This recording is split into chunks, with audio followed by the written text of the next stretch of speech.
AIIMS വിഷയത്തിൽ കേന്ദ്രമന്ത്രി സുരേഷ് ഗോപിക്കെതിരെ വിമർശനവുമായി എം.കെ. രാഘവൻ. എയിംസ് എവിടെ കൊണ്ടുവരണമെന്നതിൽ സംസ്ഥാന സർക്കാരുമായി സുരേഷ് ഗോപി ആലോചന നടത്തണമെന്ന് എം.കെ. രാഘവൻ പറഞ്ഞു. സുരേഷ് ഗോപിക്ക് അദ്ദേഹത്തിന്റെ അഭിപ്രായം പറയാൻ അവകാശമുണ്ടെന്നായിരുന്നു ബി.ജെ.പി. സംസ്ഥാന അധ്യക്ഷൻ കെ. സുരേന്ദ്രന്റെ പ്രതികരണം. എയിംസ് എവിടെ വേണമെന്നതിൽ 2016 താൻ അഭിപ്രായം വ്യക്തമാക്കിയെന്നായിരുന്നു കോഴിക്കോട്ടെത്തിയ കേന്ദ്ര സഹമന്ത്രി സുരേഷ് ഗോപി പറഞ്ഞത്. എയിംസിനായി കിനാലൂരിൽ സംസ്ഥാന സർക്കാർ ഏറ്റെടുത്ത ഭൂമി കേന്ദ്ര പ്രതിനിധികൾ സന്ദർശിച്ചതാണെന്നും സുരേഷ് ഗോപി പറഞ്ഞത് എന്തടിസ്ഥാനത്തിലാണെന്ന് അറിയില്ലെന്നും എം.കെ. രാഘവൻ എം.പി പറഞ്ഞു. സംസ്ഥാന സർക്കാരുമായി സുരേഷ് ഗോപി ആലോചന നടത്തണം. തനിക്കിതിൽ ഒരു ദുരുദ്ദേശമില്ലെന്നും രാഘവൻ കൂട്ടിച്ചേർത്തു.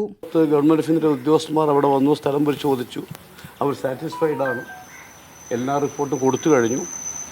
അപ്പോൾ അതിനൊരു തർക്കത്തിൻ്റെ വിഷയമില്ല. ബഹുമാനപ്പെട്ട കേന്ദ്രമന്ത്രി സുരേഷ് ഗോപി സംസ്ഥാന ഗവൺമെൻറ്റുമായിട്ടും ആലോചിക്കണം കാര്യങ്ങൾ. കാരണം ഇപ്പോൾ എവിടെ വെച്ചാലും സ്റ്റേറ്റ് ഗവൺമെൻറ്റാണ് ലാൻഡ് കൊടുക്കുന്നത്. എല്ലാ എം.പിമാർക്കും അവരുടെ നിലപാടുണ്ടെന്നും എവിടെ എന്നതിൽ ബന്ധപ്പെട്ടവർ ഉചിതമായ തീരുമാനമെടുക്കുമെന്നും ബി.ജെ.പി. സംസ്ഥാന അധ്യക്ഷൻ കെ. സുരേന്ദ്രൻ പറഞ്ഞു.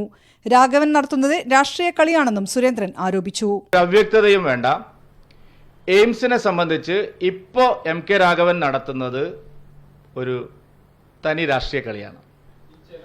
15 കൊല്ലം MP ആയിട്ട് ഇരുന്നിട്ട് ഒന്നും ചെയ്യാത്ത ആൾ ഇപ്പോൾ ഒരു വെളിപാട് പോലെ ഞാൻ എയിംസുമായിട്ട് ഇവിടെ അവതരിക്കുന്നു എന്ന് പറയുന്നതിലൊന്നും അർത്ഥമില്ല. കിനാലൂരിലെ 150 ഏക്കർ സ്ഥലമാണ് എയിംസിനായി സംസ്ഥാന സർക്കാർ ഏറ്റെടുത്തത്. മീഡിയ 1 കോഴിക്കോട്.